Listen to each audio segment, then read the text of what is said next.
Now we are going to discuss about other concept in IO streams. In last class we discussed about introduction to IO streams, the IO stream classes and types of IO streams, byte IO stream, explained about byte IO stream, and also we have discussed about some important byte stream classes with a description, and also we explained we learned about character stream classes, types of character stream classes, and some of the important character stream classes, and along with description, and also reading console input, how to read the input on console, and what are the input stream methods we are using to reading console input, and writing console output. Okay, na? And also we are learn some methods for writing console output. There are public void write method, IO exceptions, and public void write byte throws IO exceptions, and public void flush throws IO exceptions, and public void close throws IO exceptions. So you can learn some of the methods of IO output stream. Okay, now according to first one, it is used to write byte to the current output stream. According to second method, public void write byte throws method is an array concept. It is used to write an array of byte to an current output stream. Next one, public void flush method throws IO exception, flushes the current output stream. Next, public void close method throws IO exceptions. It is used to close the current output stream. So according to that particular operation, we are using these particular methods of IO streams in our program. So here we are learn about another important concept, that is reading and writing files. Reading and writing files. Okay, na? So we can reading and writing files using byte stream. Here we can learn about reading and writing the files by using byte streams. Okay, a stream can be defined as a sequence of data, as we learned in this previous class. Okay, now what is meant by stream? Is a continuous flow of data. That means what? A stream can be defined as a sequence of data. Continuous flow of data is nothing but sequence of data. Okay, na? The input stream is used to read data from a source. So what is the use of this input stream? It is used to read data from some source, and the output stream is used to write the data to a destination. So that is the main use of this particular reading and writing files using byte streams. Okay, na? The input stream is used to read the data from a source, and the output stream is used to writing data to a destination. Okay, na? Here is a hierarchy of classes to deal with input output streams. Here we are having some hierarchy of classes. Those are object. What is the object? Input stream, output stream. Here using the some object, that is either it is an input stream or output stream. In this input stream hierarchy, we are having some other streams, stream classes. What are those? File input stream, byte array input stream, file input stream, filter input stream, object input stream. Okay, na? In this filter input stream is also having other levels, that is buffered input stream, data input stream. Okay, na? This is the input stream hierarchy. So what are those sub hierarchy classes?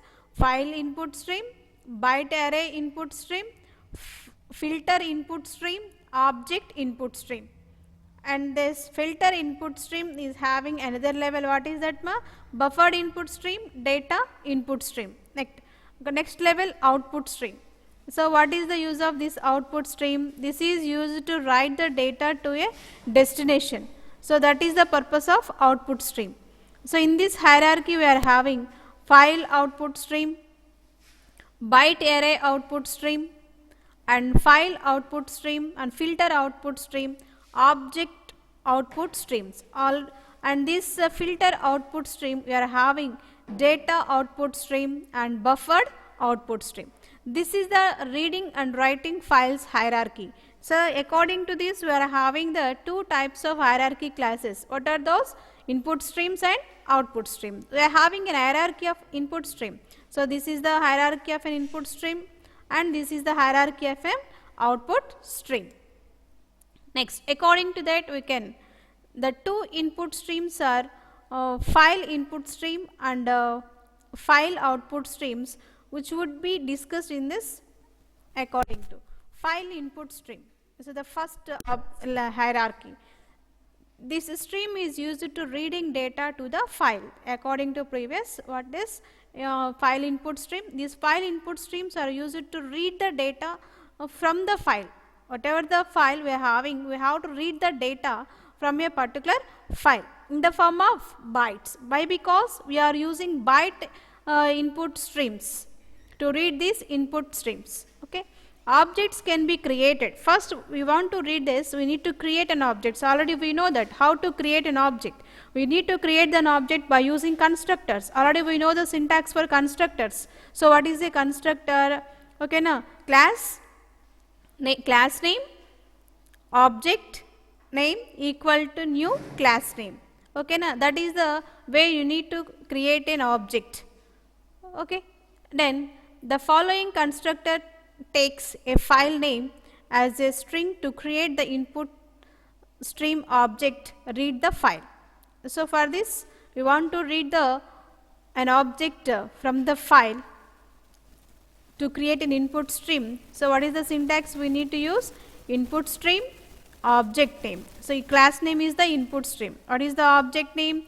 Here I want to read the file, that is why I am using simply f is the object name, equal to new is the keyword to initialize the name value to the particular object, and file input stream is the class name. So, where it will be available in this particular class. So, c.java hello. Okay, na? That's we can read. This is the file name.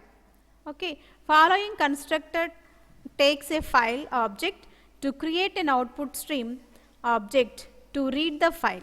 Okay, now according to that constructor, it will the file object is created an input stream object to read the file. First we read a file object using file method as follows. We want to read a file object, we are using file method. So, how to write this file method? So, name of the file, file name, object name equal to new file. So, where is the file is located? We need to give the path in between the double quotes in along in parenthesis. Okay, na? Like this we need to create an file object using file method. Okay, na?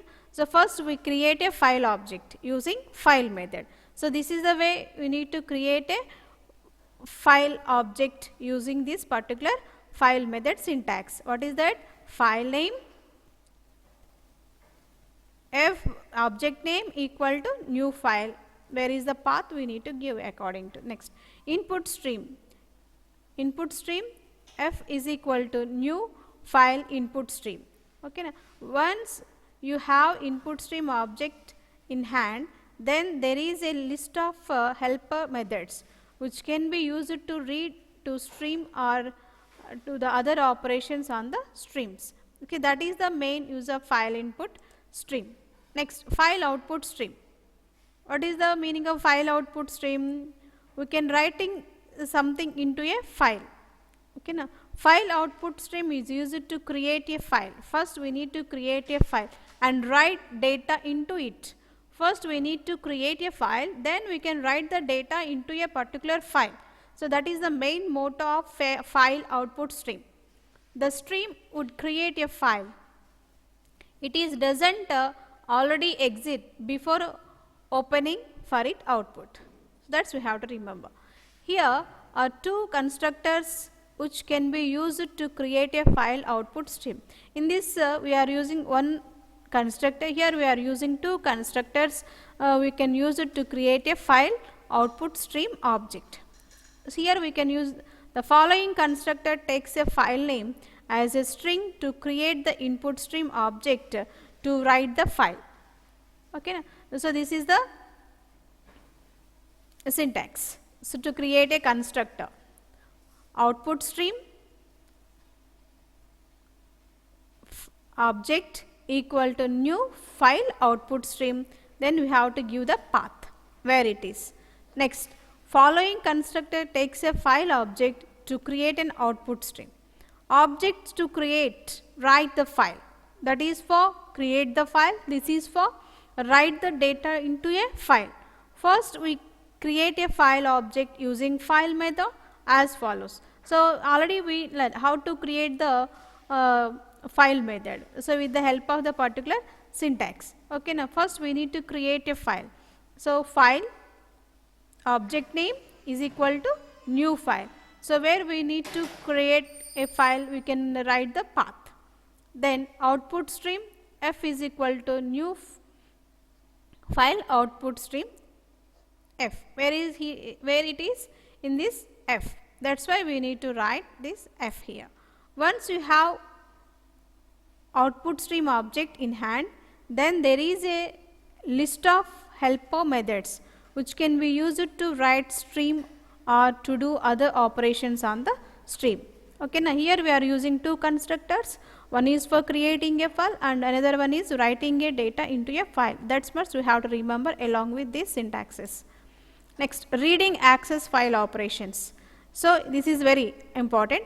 Random access file operations. Random means we can pick the operations randomly, not sequential wise, randomly. According to our choice, we can pick the operations. That is the meaning of random access file operations. Okay, we can pick the file operations randomly. The random access file class in the Java IO API, Java IO API, Java input output. API means what? What is the abbreviation of API? Application Programming Interfaces. Okay, already we know, already I explained in my starting classes what is meant by APIs. Okay, they are the gateways to provide the interface between them, either user to system and system to system, whatever it may be. APIs, Application Programming Interfaces. Okay, now. So and also front end back end, we want to interface with front end and back end, we have to combine them. We are using these APIs also. Allow you to move around a file and read from it or write to it your place. That is the main use. You can, we want to read, we want to write, we want to move from somewhere else, we want to delete, we want to update, whatever it may be. We are using these file operations. You can replace existing part of your file too. Okay, now already we want to update a file, we want to replace a file, existing file. We are also using this file random access file operations. This is not possible with the file input stream or file output stream. Okay, we want to perform these random access file operations. Okay, now the file input stream and file output stream operations are not enough. So creating a random access file. But how to create a random access files? Before you can work with the random access files or class, you must instantiate it. We need to create it first. Here how to create, how to instantiate, we have to see the syntax. Random access file. So the name of this random access file. Then we need to give the object name, that is here we are taken file equal to new random access file. This is also one type of constructor we need to create first to perform the random access files. What is that? Syntax random access file, object name equal to new random access file. Then we have to give the path. So like this. Here I am giving for example C in double quotes C colon, we are giving the path where it will be in data, where the data file dot text. So we need to read and write. So what we need to perform? Read and write. That's why we can write simply in the lowercase letter RW, read, write. So that is the main mode syntax of this. Notice the second input parameter to the constructor. So this is the second parameter to the constructor RW. This is the mode, read write mode actually. This is the mode. You want to open a file in RW, means read write mode.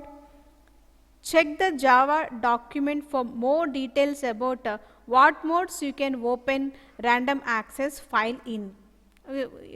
Which type of modes we want to open, we have to see like this. Okay, na? That is the main purpose of creating random access files.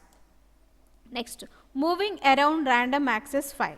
So, how to move from around random access file? Here we can see, to read or write a specific location in a random access file. Move means what? Whatever, you can go from somewhere else and pick, I read or write, whatever it may be. You must first position the file pointer at the location to read or write. We want to write something at a particular location, or we want to read something to a particular location. First we need to position from which position we want to read or we want write into. Okay, na? First we need to identify the position of a particular file pointer at the location to read or write. This is done using the seek method. So, we want to position means we are using some method. So, that is which method? Seek method. So, with the help of the seek method, the position of the file pointer at the location to is identified for either read purpose or write purpose. Okay. The current position of the file pointer can be obtained by calling the get file pointer method. So, first we can see the location, then we can obtain something. We can obtain means what? We can getting something from the particular location. We want to access something from the particular location. So, by calling which method? Get file pointer method we are using. Get file pointer method we are using. Here is a simple example. Here the according to random access file equal to new random access file, we can have the path and which mode we are using, read write mode. So, then from where, which location? File dot seek 200. So, from the location of 200, so how to write this method? File dot seek method. Okay, now here we can mention that particular number. Next, long pointer equal to file dot get file pointer. So, we need to get this particular pointer. So, we can give the particular file dot get file pointer, then file dot close. Finally, we can close the file. So, this is the better example to easily understand where is the particular location. So, we need to point the particular location to read or write. So, after pointing the location, identifying the location position, then we can get the particular file from with the help of file dot get file pointer. So, with the help of we can write a pointer and the size of that is long. Then we can close the file. So, this is the way we can move around a random access file. Then reading from a random access file. So, we can read the random access file. So, reading from a random access file is doing using one of its many read methods. Here is a simple example. So, according to same syntax, int a byte equal to file dot read, then we can close it. So, here we are using read method. So, with the help of this read method, what we need to read, which file we want to read, we can write file dot read method. So, we can assign this to a particular byte, int a byte. Okay, now automatically we can read this file, it will be assigned to a particular variable. So, then close the file. Okay, now, so this is the way we can. The read method reads the byte location, the position of the file currently pointed to by the file pointer. This is the file pointer and the random access file instant. Here is a thing the Java doc forgets a mention. The read method increments the file pointer to point to the next byte in the file after the byte just read. Okay, this means that you can continue to call read method without having to manually move the file pointer. So without moving the file pointer, automatically we can read one byte by byte. Okay, that is the importance of this. Next, writing to a random access file. So we can writing something, so we are using the write method. This is an example for this. So, okay, random access file equal to new random access file.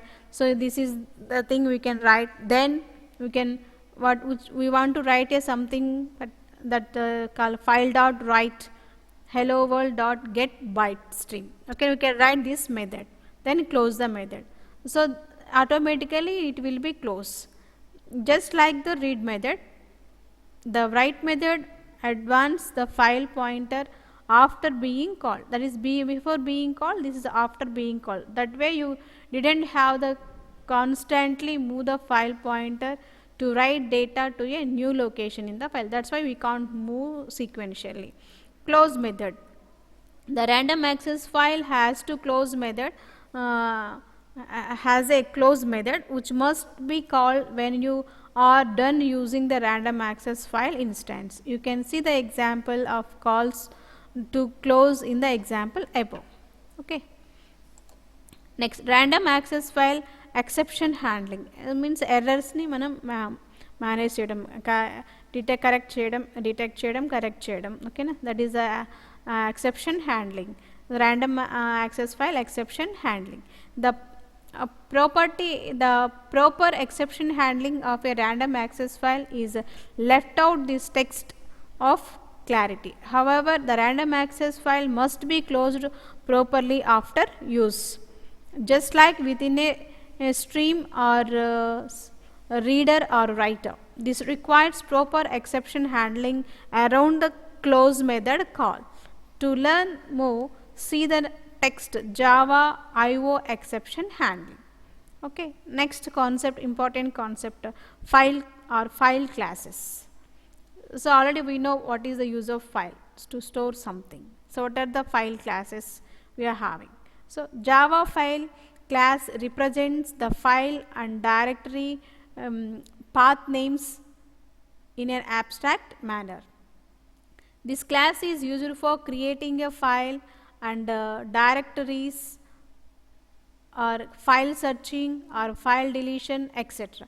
So these files, the Java file class represents the files and directory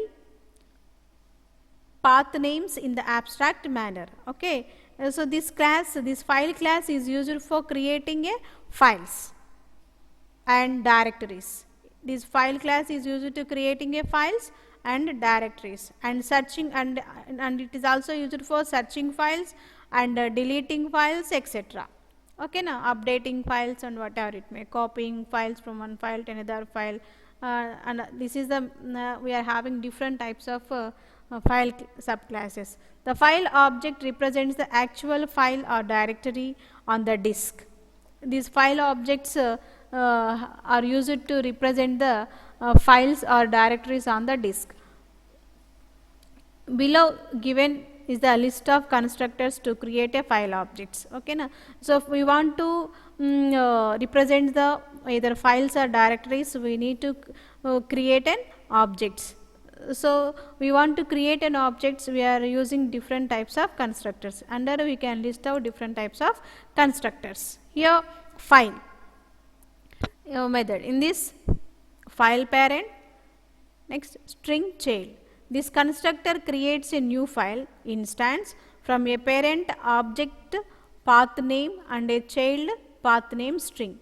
Okay, na? And a file string path name. This is another constructor. This constructor creates a new file instance by converting the given path name string into an object path name. Next, file string parent comma string child. This constructor creates a new file instance from a parent pattern string and child patterns.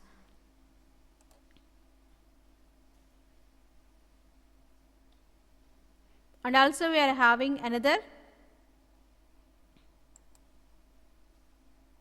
things, file repositories, files repositories. So repository means what? We can the data is going to be stored in another location, that is called repositories. File defines many methods that obtain the standard properties of file object. It is having the standard properties of particular file object. So we are having some methods. Public string get name method. Here the first one is public string get name method. This method is used to return the name of the file or directory denoted by this abstract path name. Okay, na? So whatever the abstract path name is denoted for this particular file or directory, it returns to the particular name. Next, public string get parent method. It returns the path name string of this abstract path name's parent, or null of this path name does not name the parent directory. Next, public string get path. This method converts this abstract path name into the path name string. Path name into the path name string. Abstract path name ni path name string loki convert chestundi. Next, public boolean is absolute. Okay na? It tests whether the abstract path is absolute, returns the true if the abstract path is absolute, or false otherwise. Either it is true or it is false. Next, public string get absolute path. It returns the absolute path name string of this abstract path name. So these all are the methods. We need to remember them while writing the program. According to the purpose, we are using these different types of methods. Okay na? Next, public boolean can read method. Okay na? It is test whether the application can read the file denoted by this abstract path name, and returns the true if and only if the file specified by this abstract pattern exists and can be read by the application, either false otherwise. And next, public boolean can write. Okay na? So this is what. Next, public boolean exists.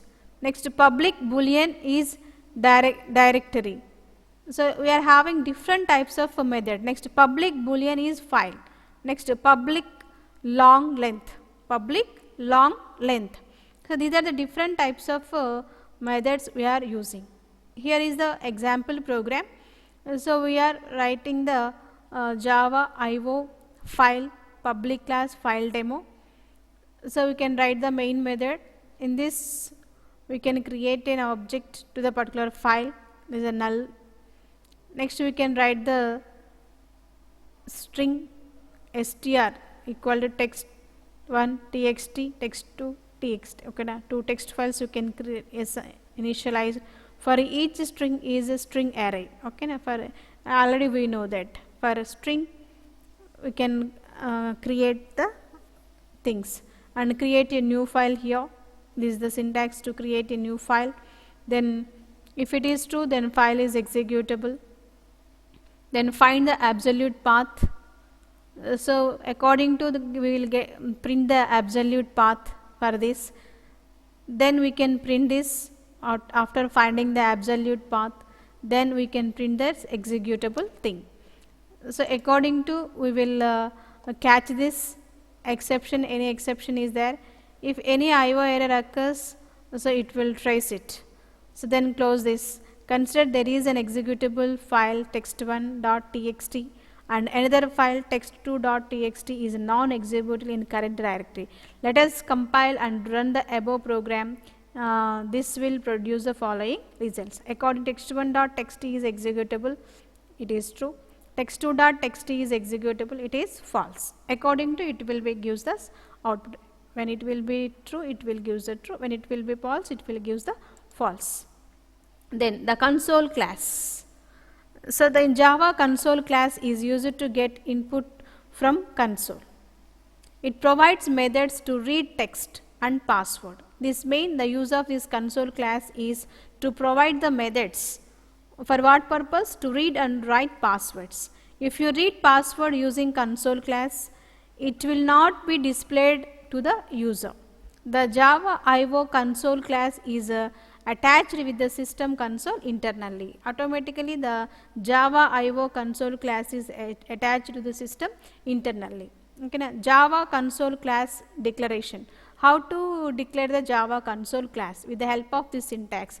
Public final class console extends object implements flushable. Okay, na? This is what is the syntax? Public final class console. Which keywords we are using? Console. Okay, na? This extends object to implements flushable. Okay, na? That is the syntax for Java console class declaration.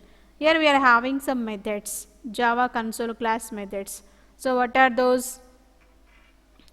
So reader method, string reader method, string reader line along with objects arguments, character reader password, character read password, either string, either int, object or arguments, console format, string arguments or either object arguments, console print, string format or object arguments, print writer method, void flush. Okay, these are the different types of methods we are using to the console class.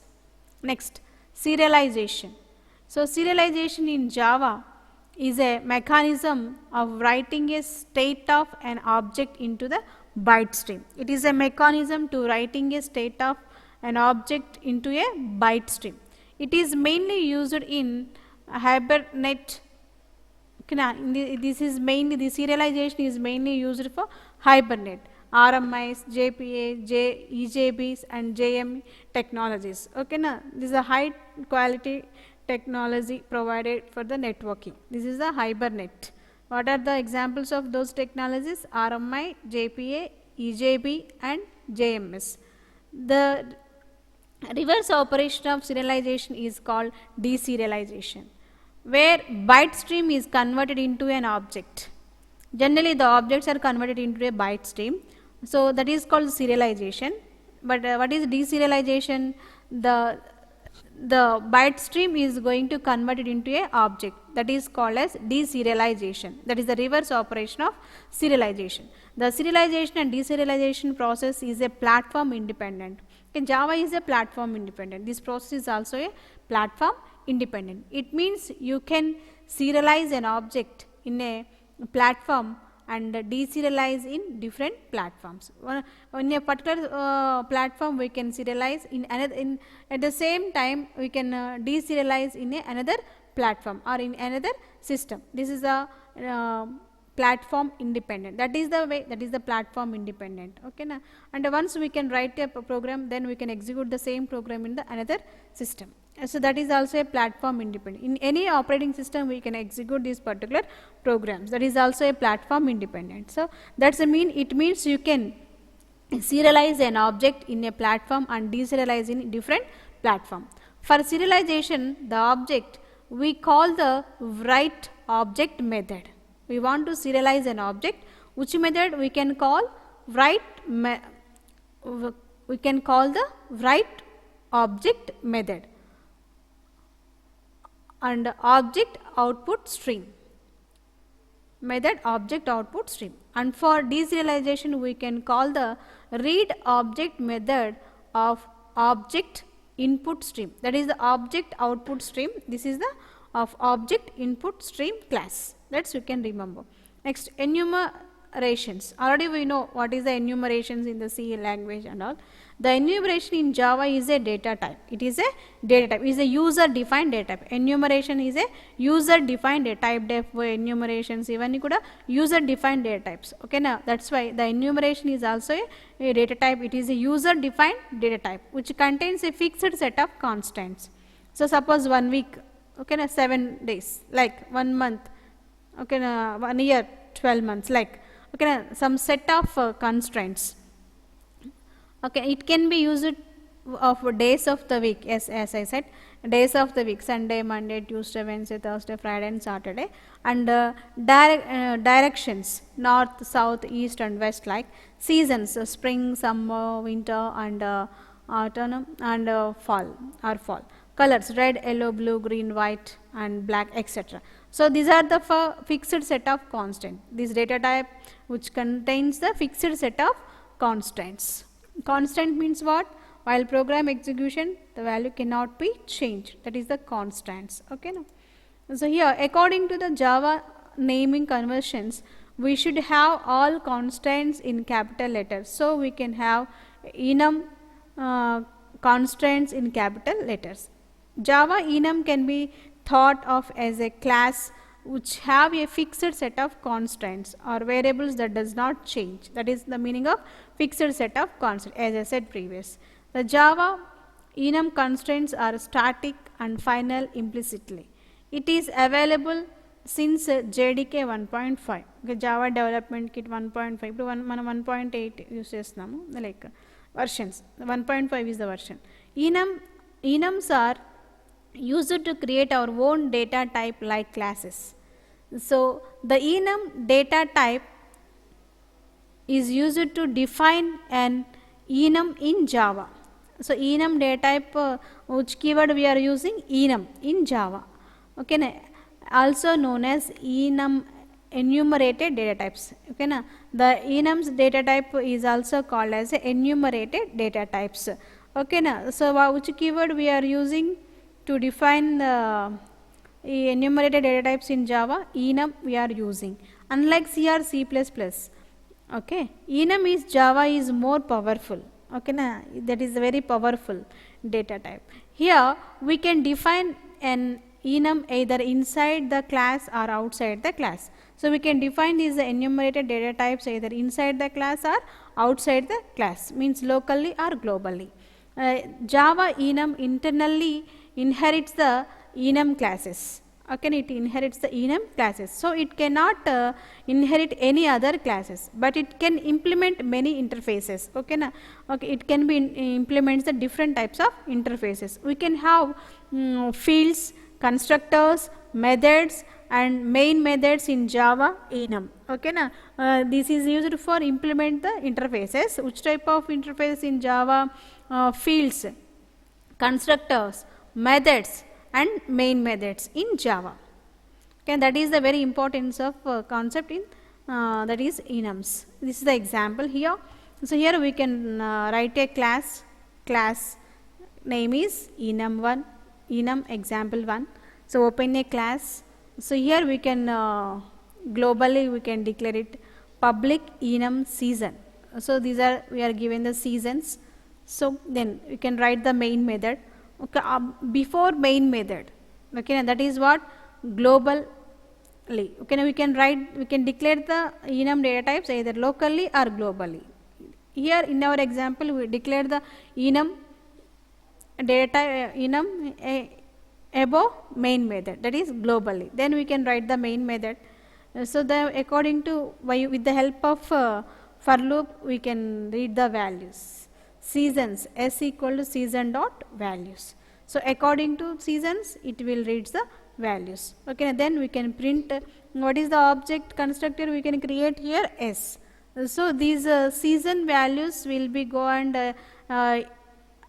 initial access. This is the access specified double colon into this particular season. Then we will print this S. So what is the output? Winter, spring, summer, fall. Okay, na? This is the simple example for easy understanding for enumerated data types. In auto boxing and generations. Okay, auto boxing. So this is one of the automatic conversion. The auto boxing is a automatic conversion that the Java compiler makes between the primitive types and either corresponding object wrapper classes.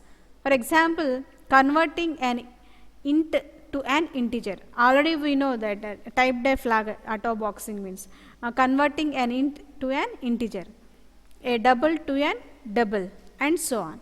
If a conversion goes the other way, This is called unboxing. Here is the simple example of autoboxing. Here is the character. So how we can, what is the object ch, then right we can a. Okay, now we can convert this. Next, Java generic. These methods and generic classes, the generic methods and generic classes enable programmers to specify with a single method declaration. We want to specify a single method declaration. The programmers will using generic classes and generic methods. A set of related methods are within a single class declaration, a set of related types respectively. Generics also provide a compile time type and also allow programmers to catch individual type at compile time. Using Java generic concept, we might write a generic method for sorting an array of objects. Mostly we are using this generic method, we want to sort the array objects, okay, which sort different types of sortings we are having. So mostly we are using this we want to sort the array of objects, we are using this type of generic methods. Then invoke the generic methods with integrity arrays or double arrays, string arrays and so on to sort the array elements. Okay, you want to sort the array elements, we are using these methods. Okay, so in this class we discussed the number of concepts. So up to here the unit 3 is completed. Thank you one and all. You have to try to remember all the methods of streams and data classes according to the examples. Okay, thank you one and all.